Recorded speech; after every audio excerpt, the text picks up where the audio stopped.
All right. Hey, Bree, how's it going? Hey, it's going so well. Just enjoying my first year as a teacher and just it's been so fun.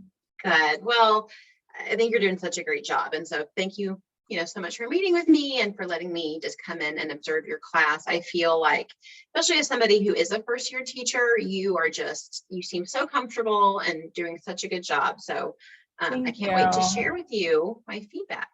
Thanks. Both of my parents are teachers, and so learning from them and learning from others, I've got a couple tricks up my sleeve. So hopefully you enjoyed what you saw. Yeah. So to kind of tell you how this is going to go, and this is, just because it's your first walkthrough, your first, meeting with me, it's going to take a little longer than normal. But I'm just going to kind of show you our walkthrough form. We're going to talk about how you thought the lesson went, kind of go through my thoughts, and then just check in on some, campus goals that we've been working on, and then time for your comments. So again, it won't always take this long. I just really want to take some time to chat with you. And you're just doing such a great job. So the first thing, let me share my screen. I'm going to show you this new form that we are using this year. Can you see that? Yes, I can. Okay, so we kind of expanded last year. I mean, you weren't here, but our form was a little bit simpler. But after looking at our STAR scores last year and seeing the data, we decided to really focus and target our focus on these areas. So the first thing, as you see here, it just says that this walkthrough provides an opportunity for us to gather data about our instructional practices and student learning, just to stimulate our collegial conversations about teaching and learning, just to deepen your understanding and my understanding, to improve, as always, just improve our practices through continuous feedback. So this is not ever an evaluation. I like to just come into classrooms and I'm here to support you. And that's, the more I'm in your classroom, the more it's going to be a support. It's not like, oh my gosh, like Amy's coming in, she's evaluating me. Like, no, I'm here just to kind of make sure that I am doing everything I can do to support you. So I am here for all the feedback. I know that, I'm just a first year teacher, so I know that I am not perfect by any means. And I would love to hear what you have to say. Oh, that's awesome. I love that. So the first thing, as you know, that we've talked about this year is that we're really using those learning targets. So we just want to be sure that when I come into your room that I'm able just to pinpoint what the kids are focusing on for their learning target. And then our school-wide initiatives, like I said, are just really focusing on the small group guided reading and small group math. So when I come into your room, I'm going to try my best. As we can tell from when I came into your room during the science school group lesson, it doesn't always work out, but I'm going to try my best to come observe you at either one of these times. And I'm going to be looking to see, what is your focus in guided reading? We're looking a lot about reviewing the learning targets, doing a lot of modeling, conferencing with your readers, checking for understanding. And then we really want the students to be activating their prior knowledge, of course, working in their small group reading, retelling their stories. And then for those lower grade levels like yours, working on phonemic awareness. And then for math, we have the same thing, for teachers, for what they're doing. But in math, we really, as we talked about in that beginning of the year training, is our focus in math groups are working on number sense, problem solving, using manipulatives, and then reviewing prior concepts. And then we have room for additional comments. So, like I said, this is when I'm going to try to come into classrooms. But if I can't come in at that time, I just make do and, use this form. So before I go over your form, talk to me. So it was so much fun being in your room. So tell me how you think the lesson went. Okay, so I think it was an introductory lesson to the hearing sound and the 3 types of energy that we go through. So, like sound energy, thermal energy, and light energy. So we had just finished light and thermal energy. And so now we're focusing on sound energy. And so with that being said, we had, one second. I'm sorry. We're going to pause for 1 second. My dog is being really annoying. I'm so sorry, Dr. Williams. No worries. For this. Hold on 1 second. Brian, can you get him? Thank you. Can you hold the dog? Thank you. I'm sorry. Okay. This is real life. Yeah, this is real life. Sorry. Back to the thing. Okay. So, yeah, so thermal energy and light energy. And now we're focused on sound energy. Okay. And I really wanted to start off the lesson, the unit, it's a 2-week unit. I wanted to start off the unit with, just being as hands-on as possible, because these are first graders and they had a, COVID year last year. Yeah. And before that, they didn't even know what school really was. Some went to pre-K, some didn't. So this is really their first time like in the classroom together. And so I wanted them to be able to like have those hands-on and work with the table partners and things like that, so they could actually see, because like sound energy is something like we can't really see. And telling a first grader that, oh, it's like a sound wave, they're thinking of hello wave or a wave in the ocean, Right. or something like that. So I really wanted them to see it's like the vibrations. And I think that went over really well. Yeah. I thought, if I'm just bragging on myself, I think that my kids were really well behaved, and they managed their time well, and they like worked to the best of their ability that they could at everything that they were doing. And so, yeah, I just think that, yeah, I'm like pretty pleased with the lesson. I'm not going to say it was perfect, but I'm pretty pleased with how it went. Well, that sounds, pretty much what I kind of thought coming into your room to look to. So I'm going to pull up my form for you. I have too many things open on my computer. I know, literally, that's how my brain is. Like all the tabs are open in my brain. Yeah. Oh my goodness, it was just right here. Hold on. Okay, give me 1 second. Yeah, you're good. I can't minimize it when I'm on the Zoom. Interesting that it's not there.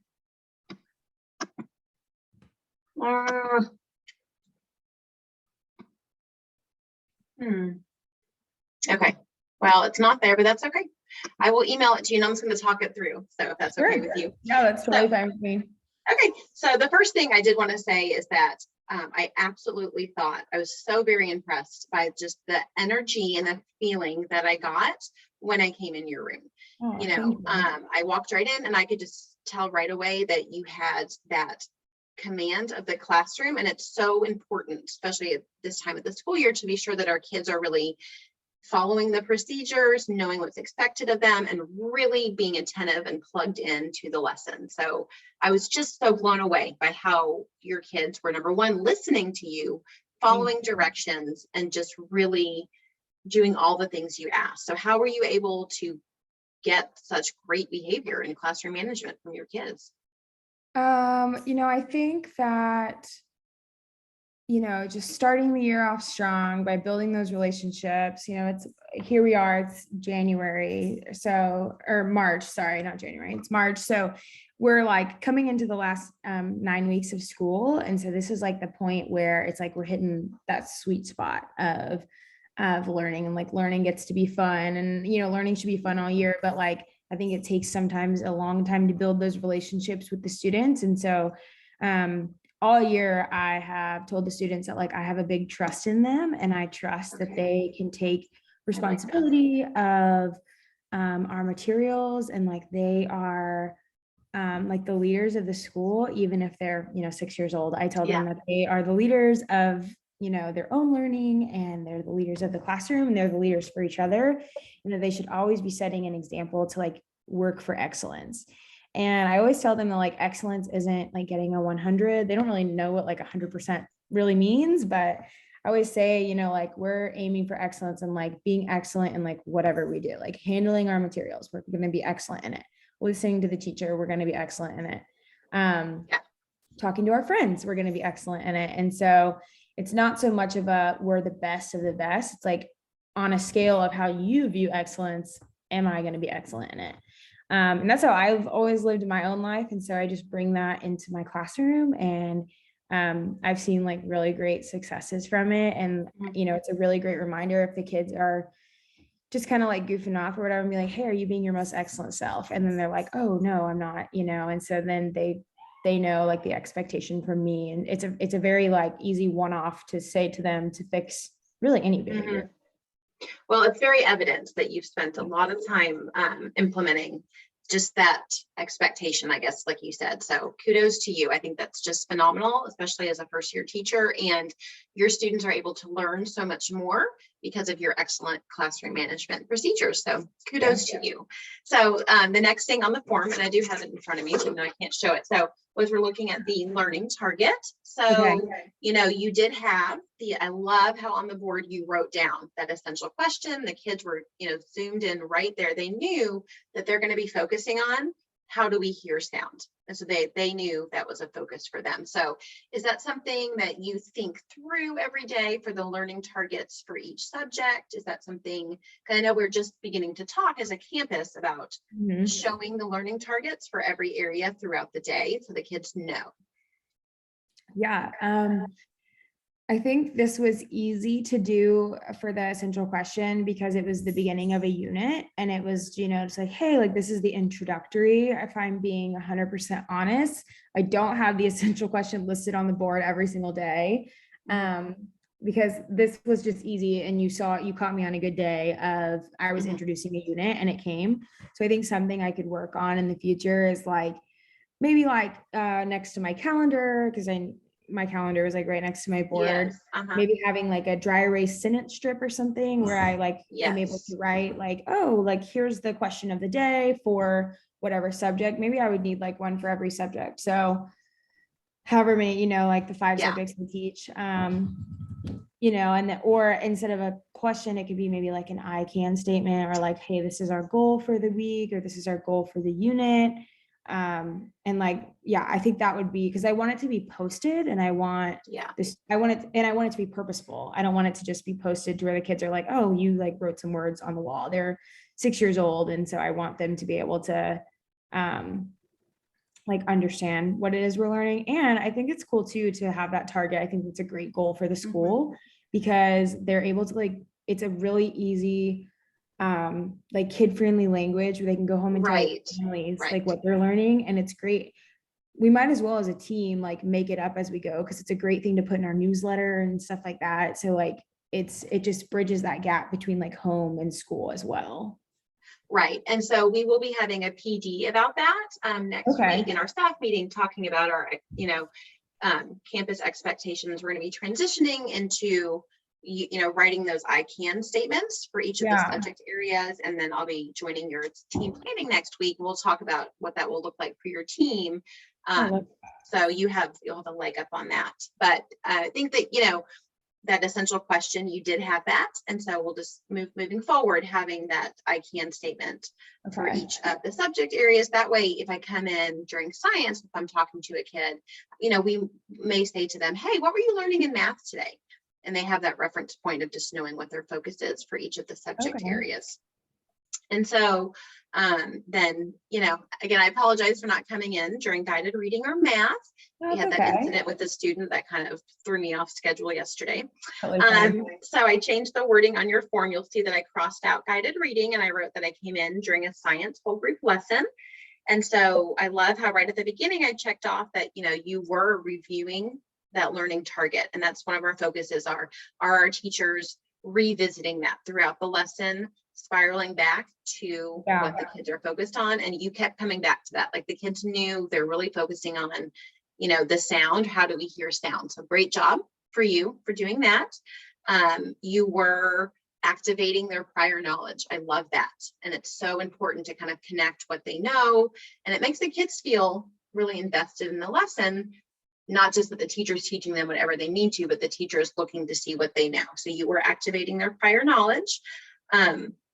I love how you, the next strategy I checked off for you is that you were modeling. You were modeling for the kids exactly how sound works. And you didn't just say it to them. You used that age appropriate, strategy of modeling with emotion. So was that something you came up with? I mean, I think I might have seen it on Pinterest or something like that, but I just really like fully believe that any type of emotion brought into the classroom can like help people remember different things. There are things that I learned in elementary school that like I could probably tell you like, this is what this means. Like, I still do like this for my lefts and my rights, like, Yeah. because a teacher taught me that once, and, it Yep. really stuck with me. So, Well, your kids will be grown-ups and they'll be saying, this is how sound moves, make this hey, understand. as long as they can see that, like, I'm fine with that. So Yeah. And I think that you are really good, not just modeling the curriculum. I think you're really good about modeling just behavior in general. And this goes back to your classroom management skills. Like, I love how you said that you're not the best drawer. And I love when teachers show things that they're not great at and they verbalize that to the kids. And so that makes them feel more secure and like, oh, if Miss Landers is not good at something, I can be not good either. So you were just really modeling those life skills that your kids. I had actually had a parent email me about a week ago telling about their kid had some insecurities in class. And so I've really been trying to like model so more that like I'm not perfect and I'm not and like I said in the beginning, it's like the difference of like being perfect, being excellent does not mean you're being perfect. Being excellent means like you're trying your best, in my opinion. And so I'm trying to model that more. And so, because I remember there was like a boy when I was in elementary school, he like had to get glasses and he was very insecure about it. And then the teacher was like, well, I wear glasses. They just like make my eyes like superheroes. And, and he was so confident through that. And so anything I can instill the confidence in, that's how I did the background knowledge and the schema, because I want them to be as confident as possible. Well, it's a great strategy. And then I, checked off that you were also checking for understanding. So you did such a great job of, and I'm still thinking about the beginning of your lesson when you're explaining, you're walking them through, you kept checking back. Do they understand? You drew that diagram for them. You checked back with them multiple times to make sure that they really understood what they were learning about that. The parts of the ear, but then also when you were explaining. So you spent a lot of time explaining, and again, checking for that understanding. So one thing I would say is maybe kind of shorten your explanation. Your class is very well behaved. So I think it's not a problem at this point because they are able to sit and listen, but just to kind of keep it moving a little bit faster, like give them their directions, like send them on their way. I definitely feel like I got a little bit like lecture based. Since I think it was because it was an introductory lesson and I was like, okay, there's all this information like I need to give you right now. I think I could have cut out like half of it because they know their attention span is normally like their age, maybe a minute more. And I know I spent way too much time doing that. So and that's okay. We'll just, talk through it. And then I thought that you did such a great job of not only explaining the directions, you had it written on the paper, which I thought was great. And I love how, those were harder directions to read, but you gave those kids the opportunity to go ahead and read if they can. And that was great. You had your materials ready. I love how you had your aluminum foil like cut apart. You had the cups, you delegated to the kids. So is there anything that, you would do differently with that? I mean, it went pretty well, I felt, with the materials. They're pretty well behaved with it. Yeah. And I sometimes like when someone's coming in to observe you for feedback or whatever, like you note like things that you notice you would do differently are like heightened, and so there was a lot of lag time between me passing out like the cups and the foil and then the beads. And then students were coming up to me and they hadn't really gotten out of their chairs, or they were being so well behaved until that point. And I wouldn't even call it a misbehavior, but like they were coming up to me, asking me for more beads or asking for, just more and things like that. And then there was a table that had to wait a really long time. Yeah, I did notice that. Yeah. And so I think just to like keep it more in the flow of things and keep their attention. So other kids weren't, from the beginning going to be like, I need more beads, the last table waiting patiently. Maybe like have those beads in the foil in like Ziploc bags or something like, or maybe at their table, like just have let's say there's 4 kids to a table, each kid got 5 beads. I would have 20 beads at the table and be like, okay, every kid gets 5 beads, but then they might like fight over the colors and stuff like that and be like, or I may just choose a table leader and say, it doesn't matter, just like pass out this many. Or I guess I could have like pre-bagged like all of them, or maybe put them in the cup, something like that. I think that would have been, it would have gone a little bit faster So we could start the fun immediately, you know, the fun of the experiment, and then we Right. could have gotten Yeah. through more of, we would have had more time for like the rigor part where we were just explaining our thinking. And I felt like Right. that part was really rushed. And I was kind of like, okay, guys, you've got like 2 minutes to like write your stuff. I wish I would have like maybe stopped the experiment like early and Mhm. then been like, okay, now talk with your table about like what you guys just witnessed or what you guys just observed, and talk about that part of the scientific method, and then have them either as a table come up with like answers. So not every kid was possibly writing down their own thought, and they all just maybe do like maybe big chart paper. That would have been fun for them to like write on or something like that. Make it a little I guess like not easier. I don't think that would have made it easier. I just think it made it more like manageable. Yeah. Well, and I feel like you did do a really good job. You're being a little hard on yourself. Like the Oh, kids, I thanks. meant to say that you did a fabulous job before they started. I'm kind of going backwards here, is that you did, like, you read through those questions, and those, you had the kids read, which number one, they listen better to when their friend is reading it, you know, and so the kids read the questions. The kids really knew the 3 things that they were looking for. So I wrote it down. So they're looking for, let's see where to write this down. You wrote the 3 questions they were answering was, like, what did you notice about the rice when you tap the cup? Somebody else read, how is the movement of the rice different when you tap slow versus fast? And then tell us the difference when you tap harder or softer. So I thought it was great that you had the kids read, and the kids knew before they started what they're looking for. So the one thing I would suggest for that point is, and this will come, you know, with experience too, is just using different levels of questions. So, Yeah. you know, you were using a lot of descriptive questions. Those are those questions with the what, like, what are you seeing? Tell me what you're seeing.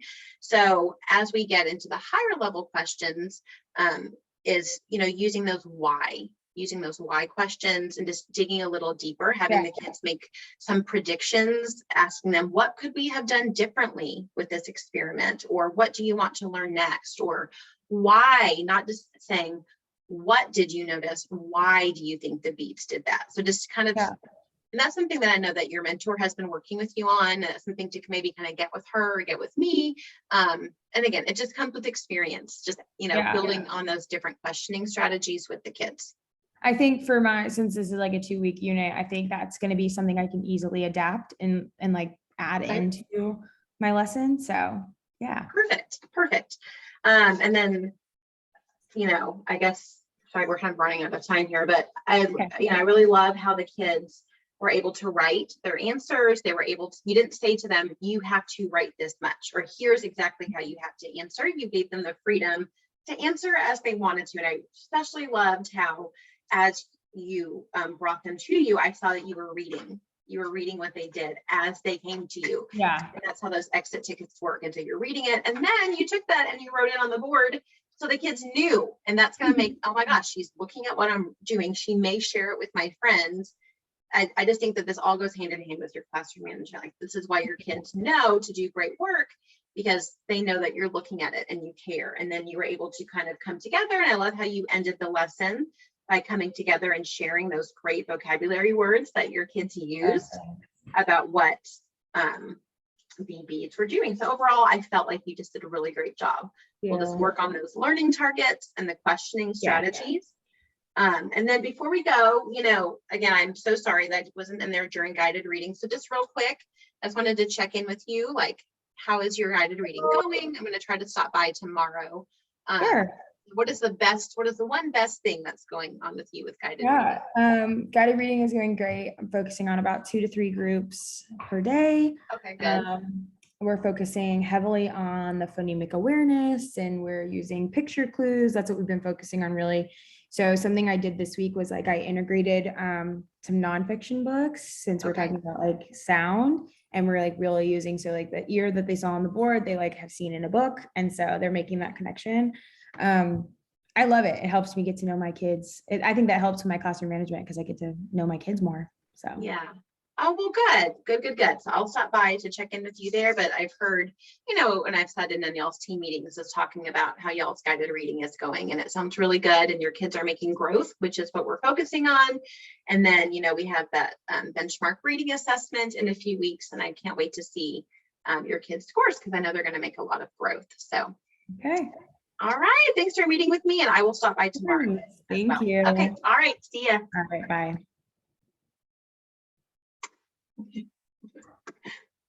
There, today.